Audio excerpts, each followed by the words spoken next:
I wanted to respond to kind of a specific comment you made. I hope you'll be open to that. I do remember, I'm sorry, I'm not sure what university you did say this specifically at, but you did state that you believe that the Holocaust was not as bad as abortion. So in other words, you believe that abortion is worse than the Holocaust.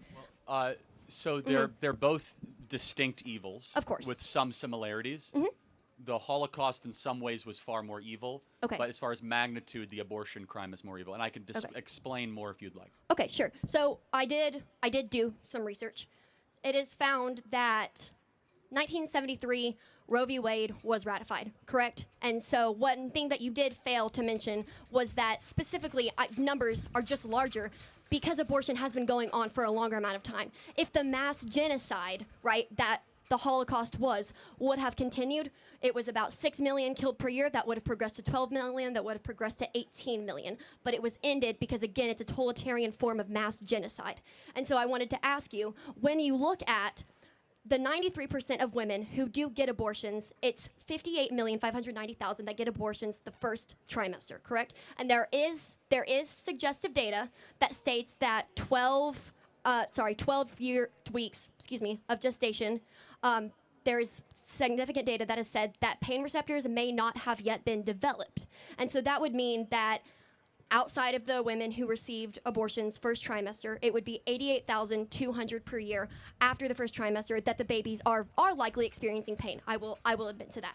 However, I am pretty sure that every single person in the Holocaust, which would have been 2 million per year, as far as the people who could feel pain, did feel that pain.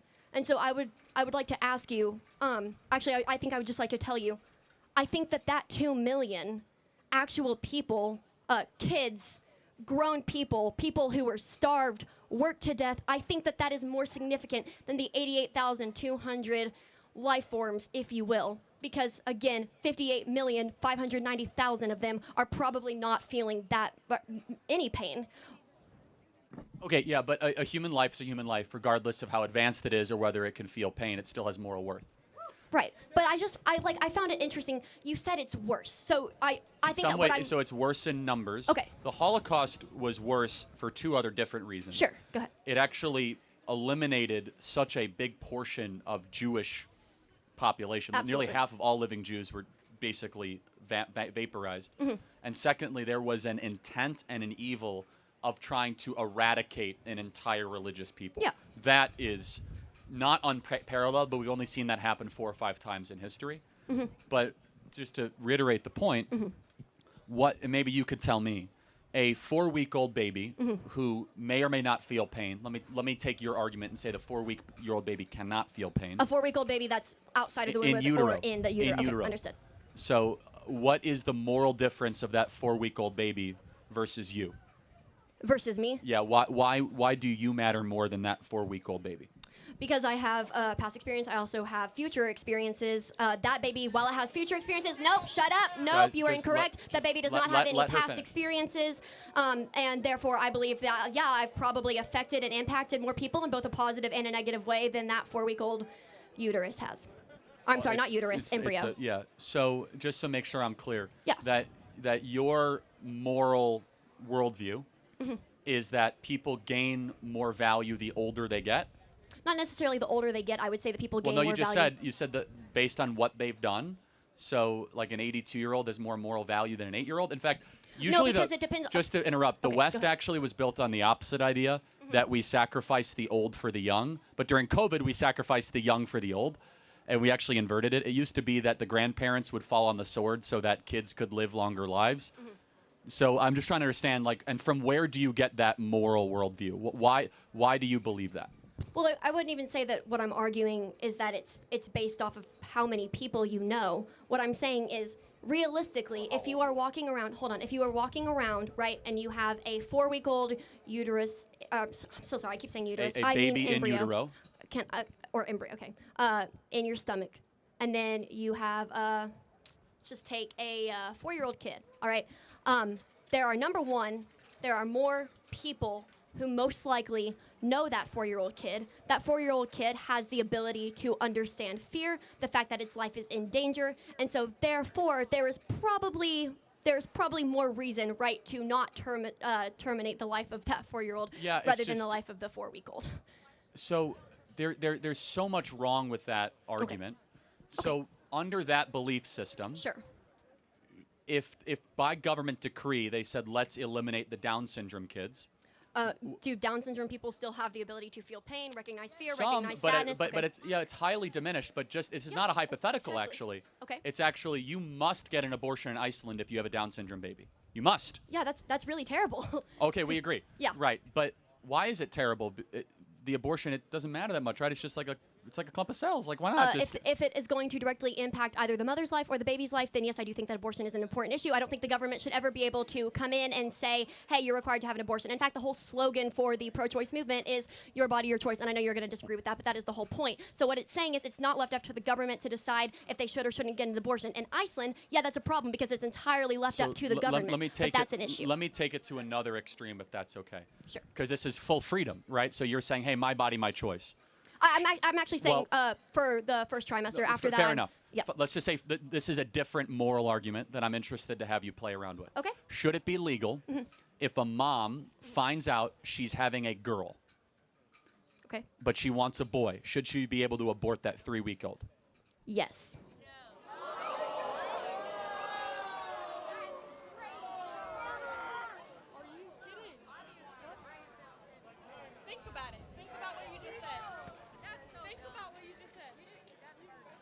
Why? Can that child directly survive outside her body? Well, eventually, yes. I mean, again, so we talk about stages of development. What is the first step of human development? I mean, obviously, it's whenever the two pieces of DNA, the egg and the sperm meet, yes, right? and then they collaborate. So therefore, there you go. if human development begins at fertilization, conception, sure. So then shouldn't the human be protected at conception?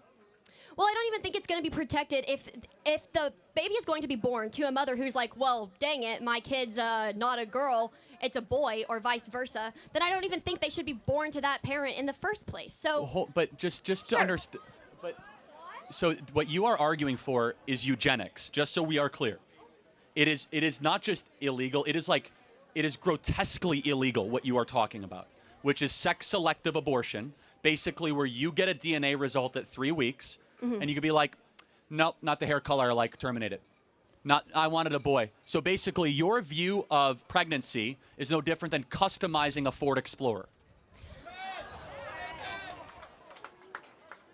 No, my whole point, again, No, you got to emphasize on it. Your view is that the baby, if all of a sudden you get a blood test that you don't like, that it's, by the way, you could tell a lot of your baby's DNA test now. How tall it's going to be, its average IQ, brown eyes, green eyes, blue eyes, whether it's going to be likely overweight, obese, whether or not it's going to be a boy or a girl. So if you get anything that you don't like, you say, my body, my choice, get it out of the shopping cart. Well, yeah, and to be honest, it's very ethically problematic, yeah. But if we have advanced to a society where that can happen, number one, yes, no, we're I mean, already we're already in pretty big trouble if we can literally say, okay, the baby's gonna have blue eyes, green eyes. No, it's not. We're already there. We're there. So it's just so you understand. It's already. I mean, you can look at a Punnett table, but it's not actually gonna be defined. No, it's very defined. You can get a 3-week-old blood test, and you could tell right around 3 to 6 weeks almost everything with a very, very high predictive correlation of how your kid is going to operate, grow. Now, of course, there are some issues with it, but the sex is highly, highly accurate. You take the urine of the mom within 48 hours, you could tell. So, what I want to make sure we're clear. You came here asking about the Holocaust. I'm going to complete the full circle. What you just talked about, sex-selective abortion, is Nazi eugenics philosophy, which is that we will eliminate those that we don't want. Interesting. You're exactly right. You did get me on that one. Yeah, because I'm not gonna sit up here and pretend that you got me on that one. No, realistically, if we're really gonna full circle and I'm gonna sit here and think about it, no, you shouldn't be able to kill your baby just because you don't like the gender or whatever. Fair enough. Listen, and I apologize for taking it to that extent. No, it's not your extent. But hold on. I want to offer you grace. Thank you for saying that, and I appreciate that. Okay. But I want to say, as far as like if we are balancing the numbers, I think that the amount of lives that were terminated I think they are more significant as far as the Holocaust, because every single person did absolutely have the ability to feel pain than they were whenever it was the 58 million. Fair enough. So here's our view, and we'll close with this. Yes, absolutely. Is that if there's a 3-year-old in the audience that has very few friends and might be living on some homestead, or a 30-year-old that's very connected and very wealthy, in the moral worldview economy that we have, no moral difference. If there's because they're like directly living like outside of their mother's womb, whereas if you have let me go a step further. Okay, if there's a 3-week-old in utero, I mean, it's still leeching off of the mother's resources, so I'm not sure entirely how much of its own being it is. Well, again, so you leech for the first 3 years of life. I have a 10-month-old. He doesn't hunt and gather.